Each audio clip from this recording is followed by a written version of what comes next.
I'm creating a team of college wide receivers where we'll be putting them to the test and seeing how they match up against the best of the best. We'll be sending to the end of the season in Dynasty, and then I'll be inserting them until 12-team playoff, even if we don't make it.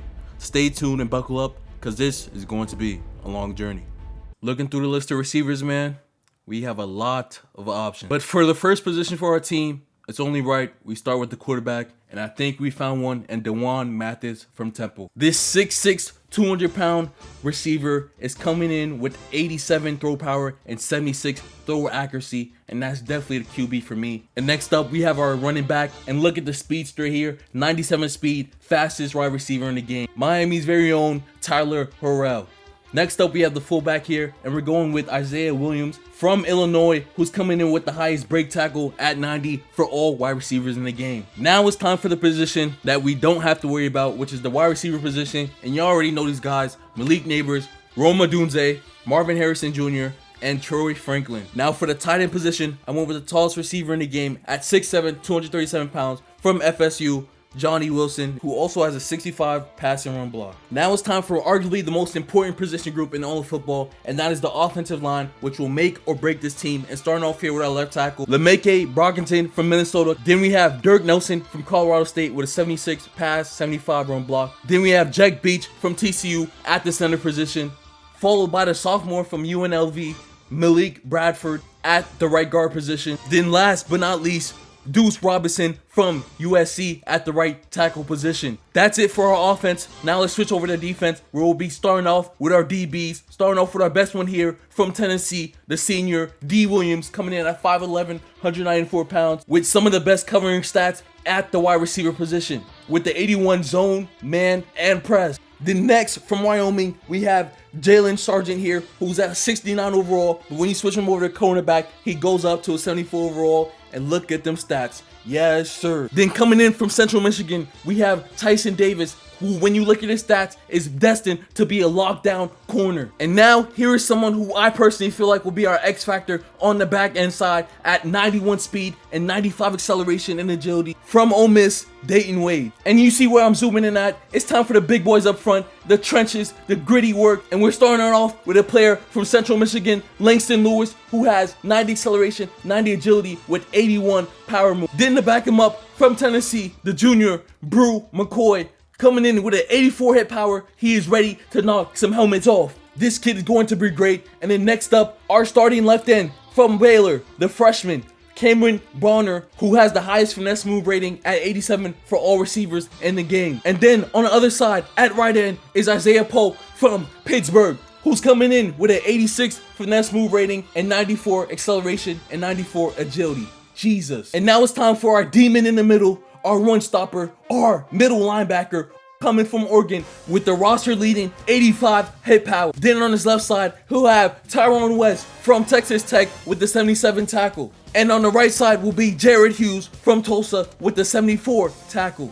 I've shown you the corners, tackles, left ends, linebackers. You know what time it is. It's time for the safeties. And coming all the way from Western Kentucky is the redshirt junior, Dalvin Smith, who has some incredible speed stats with 85 speed, 93 acceleration and agility. And then a strong safety coming from Wake Forest, we have the junior redshirt, Taylor Morin. And yo, those jerseys are tough. What the hell? But he also has some pretty nice stats with an 86 play recognition, 85 speed. And now we have reached the last part of our team. And starting off with our kicker, the senior from Wyoming, Alex Brown, who has a 70 kick accuracy and 68 kick power and is ready to kick some field goals for us. Could also run some fakes. I know y'all seen that acceleration stuff. And then coming from Tulsa, our punter, Carl Chester, who has the leg of death. And then our kick and punt returner, who's also our running back, Tyler Harrell. This is what our full roster is looking like. I put our roster on Central Michigan for hopefully an easier schedule. But if you guys haven't already, please be sure to like, comment, subscribe. We're trying to hit a goal of 10,000 subscribers before the new NCAA football game drops. So if you're trying to support your boy, I'd gladly appreciate it. But we're currently ranked 108th in the nation, so leave your comments and predictions on where you think we'll end up and how many wins and losses we'll have by the end of the season. This is what the MAC conference is looking like, and we're towards the bottom.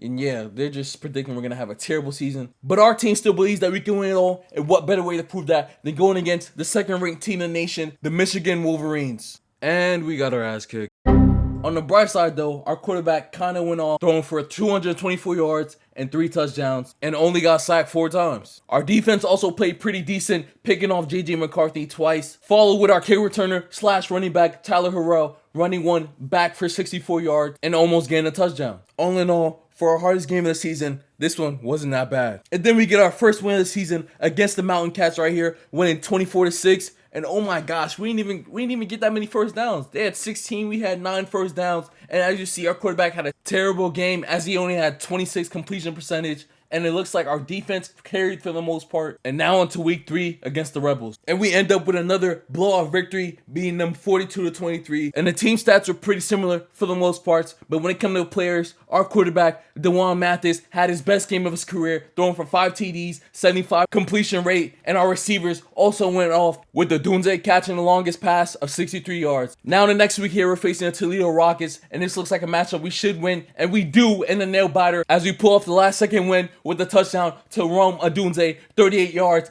And DeJuan Mathis had another spectacular game with 4 touchdowns, 0 interception. And our fullback from Illinois, Isaiah Williams, went off 6 carries for 94 rushing yards. And of course, our receivers went crazy. Now in our 5th game of the season, we're facing the NC State Wolfpack, and they have a pretty stacked team, so this could be very bad. And it is, as we lose 27-22. And let's just try to forget about it and move on and see if we can beat the Red Hawks next week. And we lose, and we're basically out of the 12-team playoff now. We missed a 2-point conversion at the 8-minute mark and didn't score for the rest of the game. Great. Wow. Even though we lost, DeJuan Mathis still had a stellar performance, 382 yards, 3 touchdowns. Oh my God, Roman Dunze and Malik Neighbors had the game of their lives, with both of them getting over 130 receiving yards. And now this is where we are in the MAC, 3rd place. It's looking bad. It's looking like we won't make anything. We won't make it to any bowl games, possibly. Wait, why is it telling us to play the conference championship game? There's no way. We won 6 straight games? What? No way. It seems like we literally turned our season around when it was looking down, looking swell, and made it to the conference championship. And here's a look at some of the end of season stats for some of our players. And as you see, our quarterback finished top 3 in the nation in passing yards. Our right outside linebacker finished top 35 in tackle. And Brew McCoy finished top 20 in sack. And our free safety, Dalvin Smith, finished top 20 in interceptions. I'm not gonna lie, this team performed and excelled all my expectations. They performed way better than I expected. Just look at these stats, man. Our quarterback went off. I don't know how he didn't get Heisman nominations, Heisman votes, because he should have definitely been in that conversation. But here, looking at our receivers, the best receiving core in college. Look at these stats, man. This basically identical for all 4 starting receivers, man. It's crazy. And then another area where we did really good was the defense, as they excelled and dominated the trenches and also in the backfield with the interceptions and tackles. But now it's time for the MAC championship game, where we'll be facing Buffalo, who we have a way stronger offense than, but we're missing 2 starting offensive linemen, so this could be very bad up front. And starting the game off here, we won the toss, so you know the only option for us to do is defer and give the ball to Buffalo, and let's see what they could cook up. And they catch our DBs lacking with this post route from Harney Jr., which gets him a nice 22-yard gain. Our defense has got to be better than that. And we show a little bit of that with our defense stopping that option play right there and getting a 3-yard loss. And then Harity runs all over our defense. Oh my God. Did he just stiff arm 2 on my niggas? What's going on? I know we got an all wide receiver team, and I know our players don't really lift like that. But come on, man. Y'all gonna let yourselves go out like that? But now on 2nd and 1 here, let's see if we can get a stop. Our D-line is getting no pressure on the quarterback, but he throws up a steezy, and we get the interception, and let's see if we can take it all the way. Let's go, Sergeant. Oh my God. If we didn't get shoelace tackle right there, we could have took it home, took it to the crib. But besides that, we get a key stop on the very first possession of the game here. And now we have the ball back. Let's see what we can cook up. 1st and 10 at the 36-yard line. And I hit our fullback, Isaiah Williams, there. And he runs and cups upfield and gets a nice 20-yard gain. And then on the next play here, we hand it off to our running back. And it looks like he's going to take it all the way. But he gets stopped. But he ran for a nice 29-yard gain there. And we're looking nice and pretty in the red zone here as I try to hit our receiver. But then he threw the ball at his helmet, bruh. Our QB's accuracy, man. I'm gonna let that go because he's only a receiver. And then we get sacked on the very next play there for minus 12 yards. But we hit Franklin on the very next play, and that's a touchdown, baby. And with that touchdown, DeJuan Mathis sets a new school record for most touchdowns in the season, passing touchdowns, of course. And now we're back on defense here, up 7-zip. Let's see what Buffalo got, because we're currently putting clamps on them. And that's not a catch, baby. Give me that yardage back. And then now on 3rd and 10, their quarterback's going to take the check down, but you know we're going to come out there for that neck tackle and bring him down. And then now they're kicking the ball to my son Harrell. Let's see if we could do with the ball in his hands. This kid is special. I'm telling you, 97 speed. Let's see what he got. And he's cutting to the wall. Oh my God. He almost had him one there. And then would you look at this? You think an all-receiver team would not drop open passes, but Marvin Harrison dropped one there.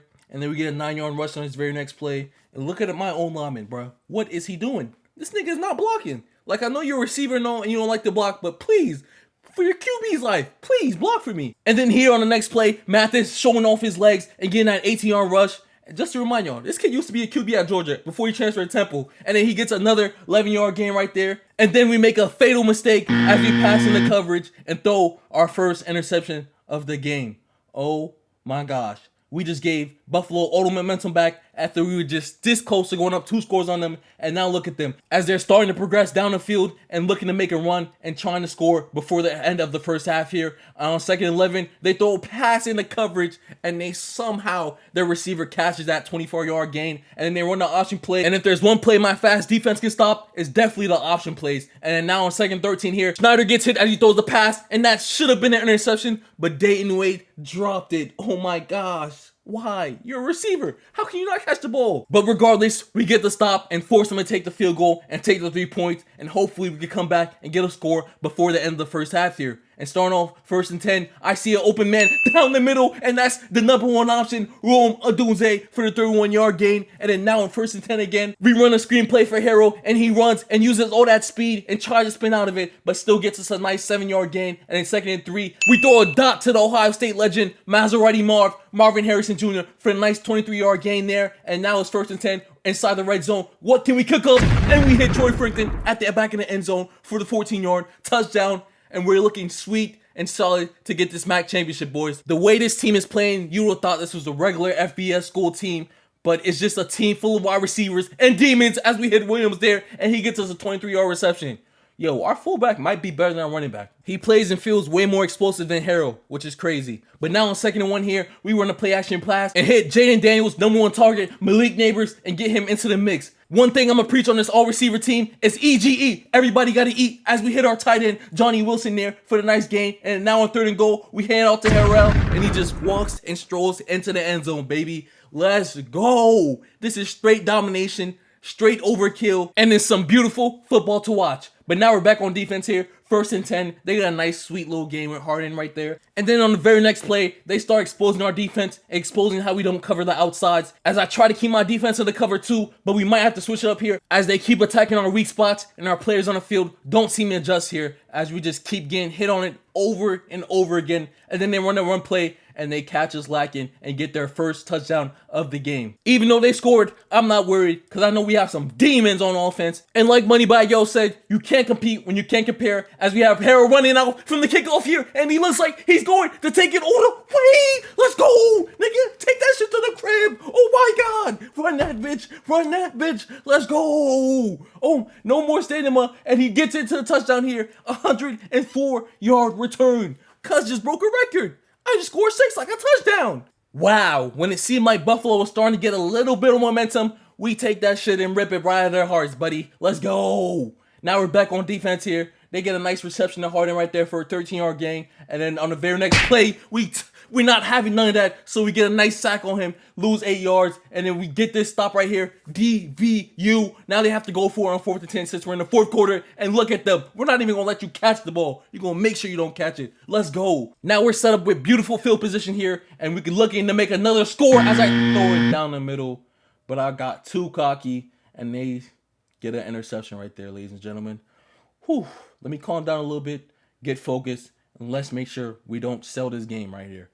Now, 1st and 10, he throws a check down to Cook Jr., and they get a first down. And then the very next play, we get a sack, baby. Let's go. Defense stepping up. D-line stepping up. I'm loving it. Let's go.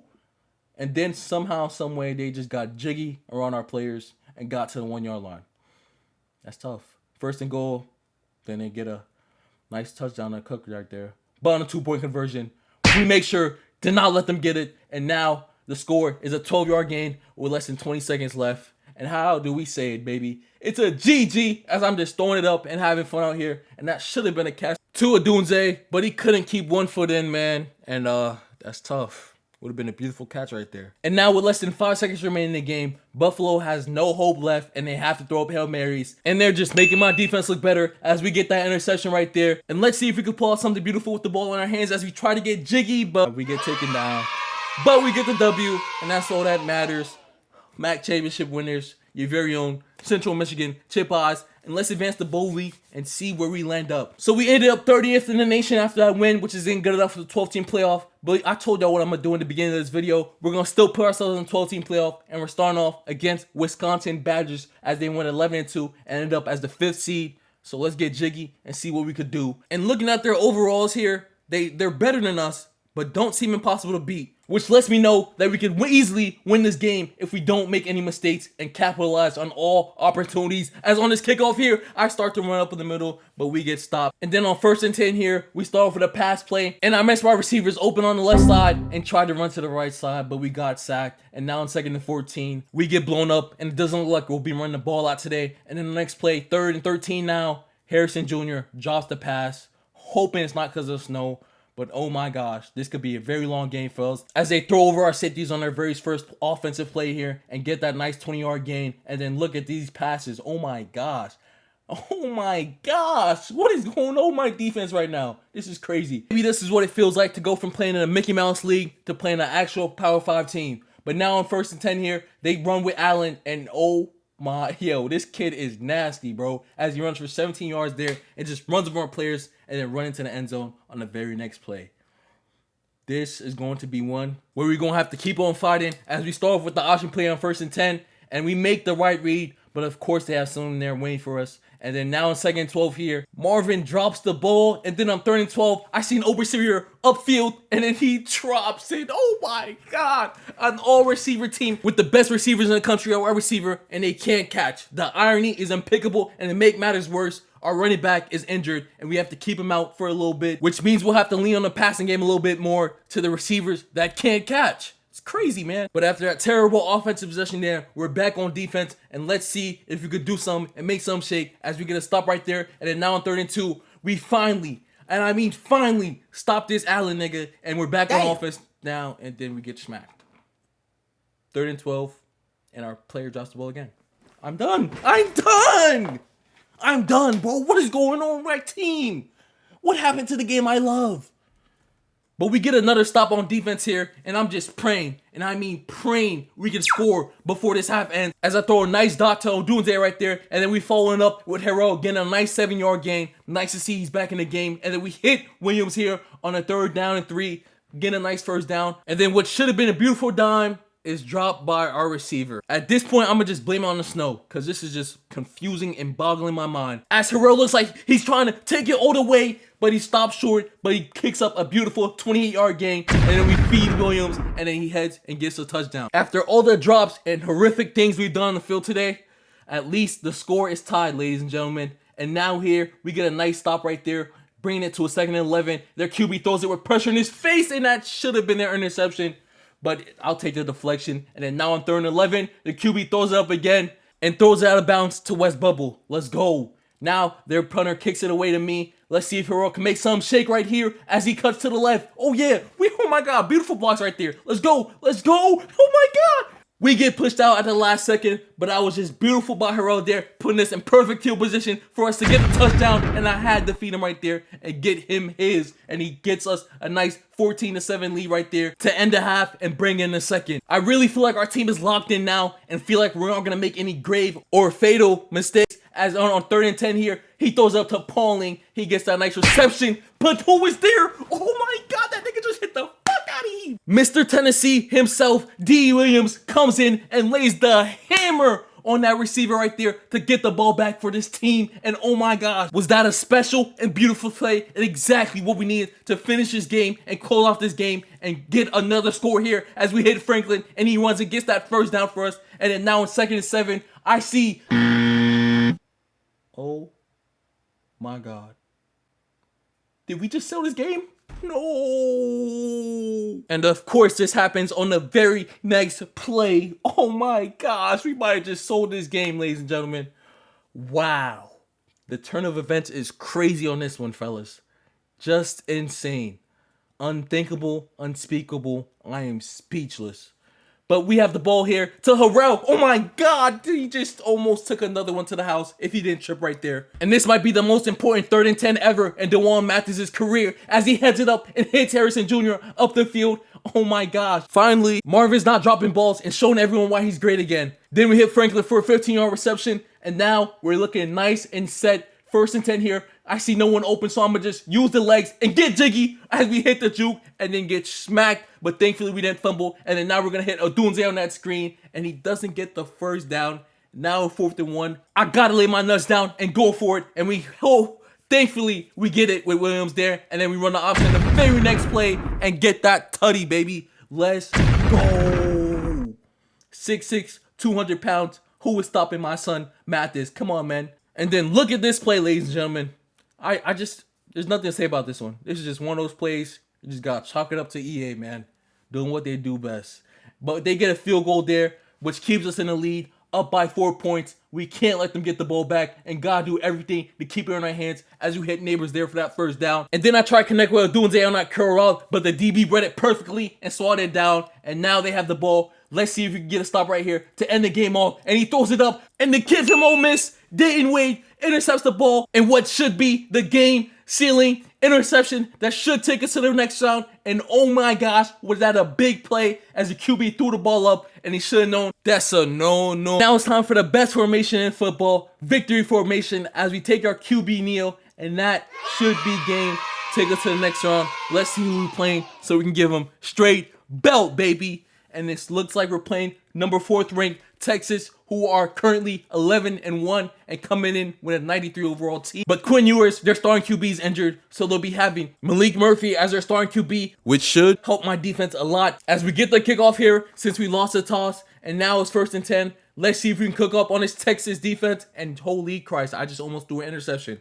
And that would have been pick 6 too. But then we hit Franklin on the next play, and he runs and gets 22 yards right there. And then on 3rd and 11, I'm trying to make something shake, but that D-line is getting to me, and I need my O-line to step up. But now on defense here, our game plan will be stopping that man right there, Jonathan Brooks, their 97 overall running back, since their starting QB, Quinn Ewers, is injured. And now on 36, we get a pivotal stop as we sack him and get the ball back. And starting off here, we run a nice little screen on Odunze right there, and he picks up a decent 6-yard gain. And then now on 2nd and 4, I see straight through the middle, Harrison Jr., over-reliable, getting that 17-yard gain right there. Then we hand off to Harrell. And as I mentioned earlier, that D-line is not messing around. And now on 3rd and 13, I try to hand off a screen pass, but that's going nowhere on this defense, man. It's not going to be an easy feat to walk out of this stadium with this dub, as we get a nice sack on Malik Murphy right here, forcing him to a 3rd and 10, and he has to throw it out as no one is open. And now the ball is in the kick return demon, Tyler Harrell, as he tries to cut to the left, but gets stopped and only gets a 14-yard return. But I pump fake the ball here, and then up the wheel route, I hit Harrison Jr., and oh my gosh, look at that man go, mama, as he gets a nice 34-yard gain, and now we're in the red zone, and let's see if we can get a score right here, as I hit Neighbors.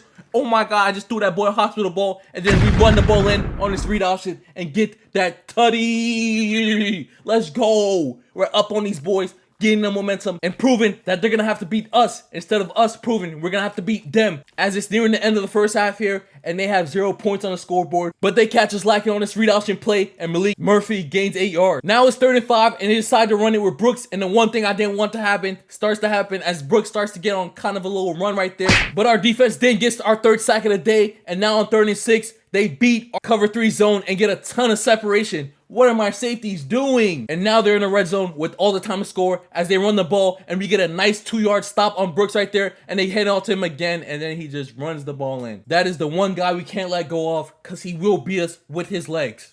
Now we're looking to score quick here before the half ends, and looking to see if we can at least get a field goal as we hit Neighbors here on this first play, getting a 14-yard gain, and then now on 1st and 10, play action pass. And where is my quarterback throwing that ball to, as it's nowhere near my receiver? But now on a 3rd and 22, I throw a beautiful dime to Roma Dunze right there on that 25-yard gain, and that's really my dog right there as he catches everything. And with no time remaining on the clock, I have to throw up a Hail Mary here. So, you know, one-on-one situation. Can our receiver make a play? And we throw an interception. But I'm not mad at it. Feel me? Half's over. Nothing to worry about. we still had the game in control, fellas. As Malik Murphy throws up a pass that should have been intercepted, but D. Williams decided to deflect it, and now we have the ball back. 2nd and 7. Can we cook here as I try to run and use my legs as we fumble? But thankfully the ball goes out of bounds, and on his very next play, I see cutting through the middle, Marvin Harrison Jr., Maserati Marv, cutting upfield for the tutty. Let's go. What a way to capitalize for us on our first possession of the second half here, and then we get the extra field goal kick, bringing it to a 14-7 lead, and now we just have to stop that man Brooks as he runs and breaks a few tackles and gets an 18-yard gain right there, and then he runs the ball again, and oh my gosh, I am scared, as it's looking like we need at least 2 to 3 defenders to take him down every time he runs that ball. And then now on 3rd and 11 here, we get a stop and get the ball back in Mattis's hands, and now on 1st and 10, it's nearing the end of the 3rd quarter. I throw the ball up. Oh my gosh, look at that beautiful dive to my league neighbors right there. Can you see? Look at that. Look at the way the ball goes up, the way he puts his hand out and catches and holds it like a mother holding her newborn. And then 1st and 10 here, I throw an interception. No way. What was I thinking? Oh my gosh. We can't lose this game here as 1st and 10. And look who's wide open. The one man we don't want to dominate, Jonathan Brooks. And he gets a 27-yard gain there. And then Murphy hands the ball to Baxter. And he just goes and gets that touchdown. And the game is now tied up, ladies and gentlemen. After what looked like a dominating start from us, we're starting to get complacent and fold and choke, as I must say. But now on the 3rd and 20, I'm going to hope for the best. I just throw the ball to Neighbors, and he catches it. Oh my God. This kid catches every deep ball. How is he this tough? The big play opportunity from this kid is just something special, as we run the option play on the very next play and get a nice, what should have been a 1st down right there. But then we get smacked. Now it's 3rd and 2. I should have hit my check down on the left side right there, but I decided to run it out and think I'm Patrick Mahomes or something as I throw in a run and then throw an interception. That is not Dewan Mattis's body. And now it looks like we probably gave this game away as Brooks is starting to go off, ladies and gentlemen. This kid is not going down. And on 1st and 10, we sack Malik Murphy. And this kid's inability to play quarterback position is what's keeping us in this game. And I probably just spoke too soon as he hits a 22-yard to Mitchell right there. And then on 1st and 10, he hits Xavier Worthy, who runs a beautiful comeback route. Then we get a few stops, and then they settle for the field goal. This is good for us and good for them. A win-win on both sides as they get the lead, and we have the opportunity to drive down the field and end this game in a walk-off touchdown. But getting sacked is not going to help towards that goal. And since we have no remaining timeouts, we're forced to no huddle, which isn't Dwayne Mathis's cup of tea, as he throws his ball and it's intercepted, picked off by Ford, and the game is now over, ladies and gentlemen. We had a chance, we had an opportunity to win it all, but we just came short and we couldn't finish it out, ladies and gentlemen. That's tough. Then to make matters worse, they ended up winning it all. But all in all, this was a very fun team to play with. This team exceeded expectations from the very start. I didn't think once we were 3-3, we would have made it this far in the playoffs. Won and dominated the MAC championship. This team balled out, got picks, got sacked, scored, caught, ran, and passed for a lot of touchdowns. And we even had a consistent kicker. But if y'all want this series to continue, please just keep showing love and support, as these videos are not easy to make and require a lot of effort. But I love the hustle. So I hope your boy stays safe. It's your boy Kinghinley. Until next time.